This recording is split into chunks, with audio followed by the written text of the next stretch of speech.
Good morning, everyone. My name is Brian. I'm presenting on behalf of my colleague Sandra.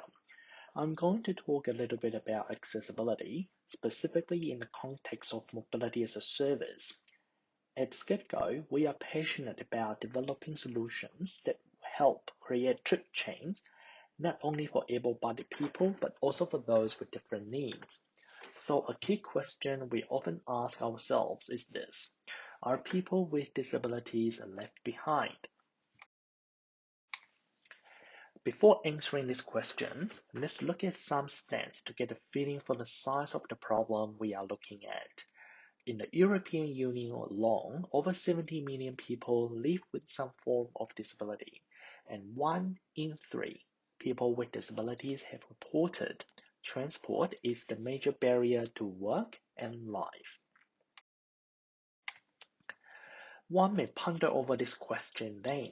Why is accessing transport so hard? It shouldn't be, right?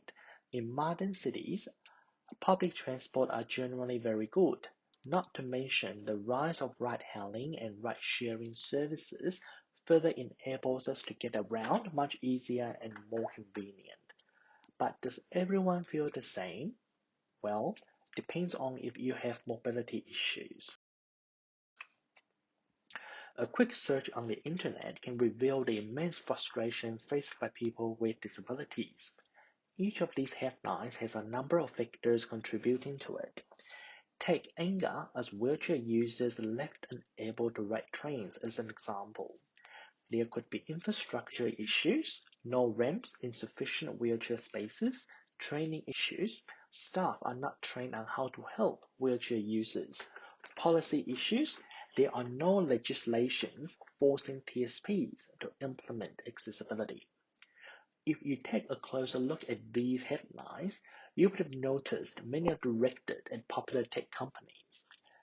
It is undeniable that technology has drastically changed the transport landscape in the past few years, and many of us do benefit from it. However, we need more than technology to ensure those in the minority are not left out in this revolution. We'll come back to this point a bit later. If you don't remember anything I've said in previous slides, here is the first take-home message. Transport sucks when you have mobility issues. So, can mobility as a service help? Before we go any further, here is a quick refresher on what mobility as a service is. In short, it refers to the integration of many transport services into a single one, which can be accessed on demand. And for its users, MaaS should be the best value proposition by meeting their mobility needs, whether that's saving time, money, environment, or something else.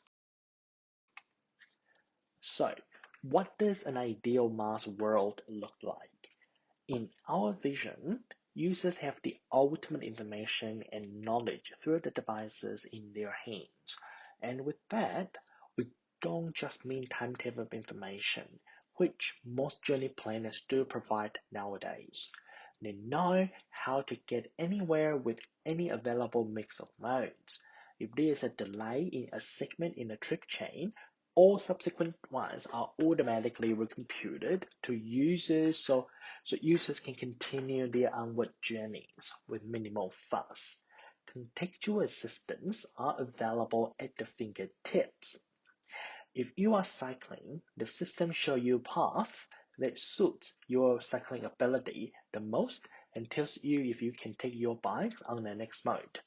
If you are a wheelchair user, the system leads you to an accessible station, books wheelchair accessible Uber before your arrival, and notifies the driver if you are running late. If you are vision impaired, the system guides you through your journey via voice assistant, tells you everything that may impact your journey, connect you to a volunteer in a busy station if required. Last but not the least, we believe there is a place for a centralized mechanism for users to organize their bookings and payments, so they don't have to download multiple apps, sign up to multiple accounts just to get from A to B.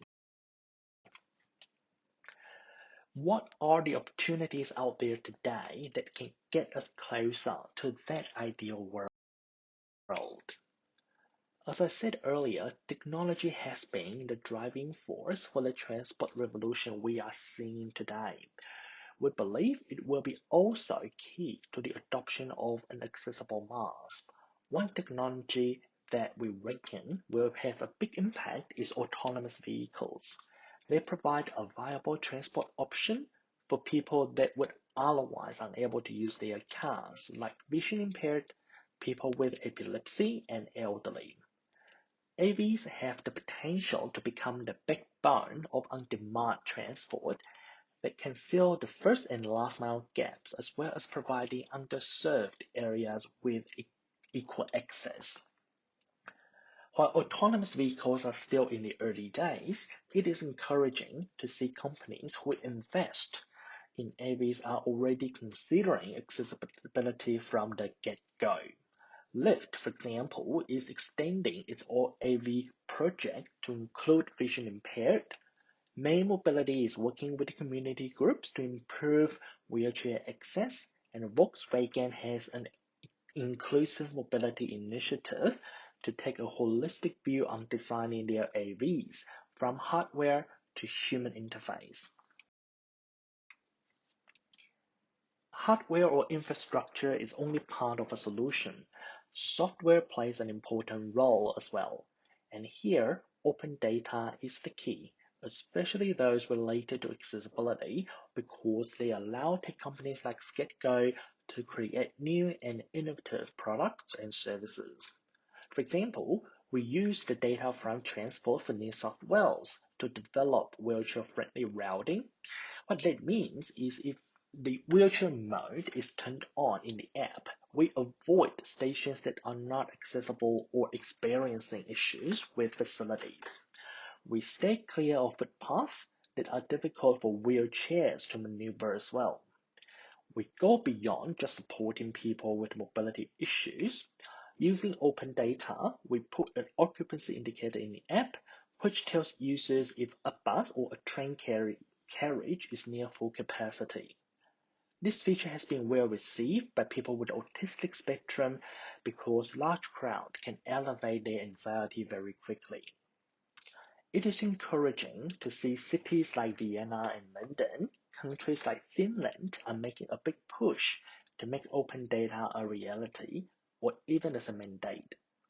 Open data is great, but without a common standard, it is still difficult to facilitate interoperability between vendors, operators, and aggregators.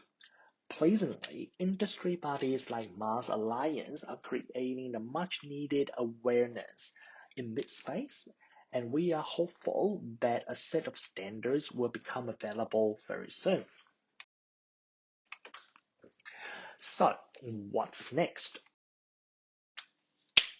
Earlier, I said technology alone is insufficient to address these accessibility issues.